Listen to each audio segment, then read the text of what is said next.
કેન્દ્ર સરકાર દ્વારા વિદ્યાર્થીઓની પોસ્ટ મેટ્રિક શિષ્યવૃત્તિ એટલે કે ફ્રીશીપ કાર્ડ બંધ કરાયું હોય, જેના વિરોધમાં વાંસદા ચીખલીના ધારાસભ્ય અનંત પટેલની આગેવાનીમાં એક વિશાળ રેલી અને ધરણા યોજાયા હતા. વિદ્યાર્થીઓની પોસ્ટ મેટ્રિક શિષ્યવૃત્તિ કેન્દ્ર સરકાર દ્વારા બંધ કરેલ હોય, જેના વિરોધમાં રેલી અને પ્રતિક ધરણા બિરસા મુંડા સર્કલ વ્યારાથી કલેક્ટર કચેરી સુધી વાંસદા ચીખલીના ધારાસભ્ય અનંત પટેલ, માજી તાલુકા પંચાયત પ્રમુખ યુસુફ ગામિત અને મોટી સંખ્યામાં વિદ્યાર્થીઓ સાથે કલેક્ટરશ્રીને પોસ્ટ મેટ્રિક શિષ્યવૃત્તિ ચાલુ કરવા રજૂઆત કરવામાં આવી હતી અને વિદ્યાર્થીઓની આ રજૂઆતનું નિરાકરણ 24 તારીખે જવાબ આપવામાં ઈચ્છે તેવી રજૂઆત કરાઈ હતી અને કલેક્ટરશ્રીને વધુમાં જણાવાયું હતું કે જો નિરાકરણ ન આવે તો તારીખ 26મી જાન્યુઆરીના માનનીય મુખ્યમંત્રીના કાર્યક્રમમાં મુખ્યમંત્રીશ્રીને મળવાના સમયની માંગ કરવામાં આવી હતી અને જો મુખ્યમંત્રીશ્રીનો મળવાનો સમય આપવામાં ન આવે તો વિદ્યાર્થીઓ આ કાર્યક્રમમાં જવાબ માંગવાના છે તેવી વાત પણ કરવામાં આવી હતી.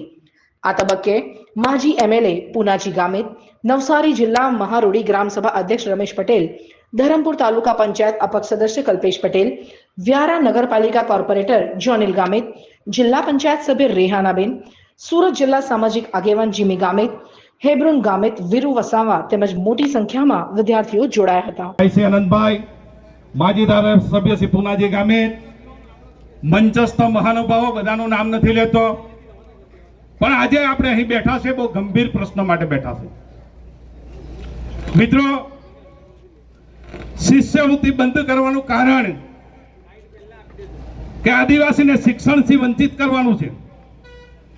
કારણ કે સત્તામાં મનુવાદી વિચારધારાના લોકો બેઠા છે અને મનુવાદી વિચારધારા આદિ અનાદિકાળથી એ મહાભારત હોય કે રામાયણ હોય ત્યારે પણ આપણા આદિવાસી શૂદ્રોને ભણવાનો અધિકાર નહીં હતો.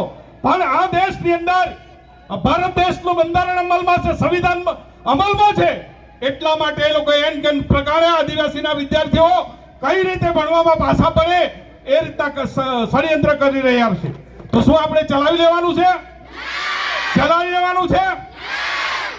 સાથે સાથે સરકાર અને સારા સંચાલકો, કોલેજ સંચાલકોને પણ હું ચેતવણી આપું છું કે જો આદિવાસી વિદ્યાર્થીઓને ભણવા દેવામાં નહીં આવશે તો તમે લાખો કરોડ રૂપિયા ખર્ચીને સેલ્ફ ફાઇનાન્સ કોલેજો ઊભી કરી છે ને, એ કોલેજોને પણ અમે તારા મારી દઈશું. સમાજને મંજૂર નથી. મેં સાંભળ્યું કે અહીંયા આવ્યા ત્યારે કે અનંતભાઈ આવવાના એટલે પરમિશન નહીં આપવાની. ભાઈ આતંકવાદી છે કાંઈ? આપણે આતંકવાદી છે અનંતભાઈ. આજ અનંતભાઈની આગેવાનીમાં 16 જેટલી રેલી કરી અને સરકારને ઘૂંટણીએ પાડી દીધી. આમાં પણ આપણે પાડી દઈશું. અન્યાય સામે લડતા લડતા આ નફટ નાલાયક લોકોએ 14 જેટલા ખોટા ગુના અમારા પર દાખલ કરી દીધા છે, એના અમે પુરાવા છે. પરંતુ એમને હું જાહેરમાં કહેવા માંગુ છું, કોઈનો હાથો બનવાનું બંધ કરો. સત્તા કોઈની કાયમ ટકેલી રહી નહીં. જે દિવસે અમારા માણસ સત્તામાં આવશે ને તે દિવસે તમારો મોહર બોલાવી દેશો, એ વાત કહેવા આવી છે. કાયમ હક અને અધિકારની લડાઈ આ જ જગ્યાએ આપણે લડેલા. મને યાદ છે સરકારી દવાખાનાનું ખાનગીકરણ વખતે બી અહીંયા જ ભેગા થયેલા. કેટલાક આગેવાનો મળવા ગયેલા અને એમણે જાહેર કરેલું કે અહીંયા પ્રેસ કોન્ફરન્સ કરી અને સરકારી દવાખાનું સરકારી રહેવા દેશું. એ રહેવા દીધું? રહેવા દીધું? મેં સાંભળ્યું છે 26 તારીખે મુખ્યમંત્રી આવે છે ને? તો શું કરવાનું? આપણે જવાબ લેવા જવાનું કે નહીં જવાનું? હું તો તૈયાર છું. તમે તૈયાર છો? તૈયાર છો તમે? એમને કહી દેવાનું 26 તારીખ પહેલા અમારી આ પોસ્ટ મેટ્રિક શિષ્યવૃત્તિ ચાલુ કરી દેજો ને તમામ શેરનીઓ આવી જશે તારી પાસે જવાબ લેવા માટે.